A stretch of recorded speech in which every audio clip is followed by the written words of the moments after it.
nga pala ang member ng Pablo B. Anglers. 3 years na akong nagpipishing.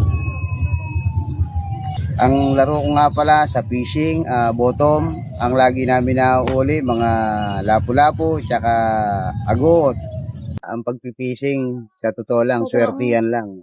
Kasi pag walang isda, talagang wala akong mahuli. Kaya swertihan lang talaga ang pagpipishing. Yung bang skills, mga ilang porsyento yon? Hindi mo masasabi kung walang porsyento ang skill. Kanya mag-enjoy ka lang. Yapi mo ang buhay mo. Sa pagpipishing nga pala, isang napakalaking kagalakan dahil mag-i-enjoy ka sa fishing. Marirelax, matatanggal ang stress mo sa sarili mo. Pag nag-fishing ka, sigurado mag-i-enjoy ka. Ano may papayo mo sa papasok sa fishing? Basta't kayo, pagpasok nyo sa pagpipishing, focus nyo lang ang sarili nyo. Mag-i-enjoy kayo. Salamat.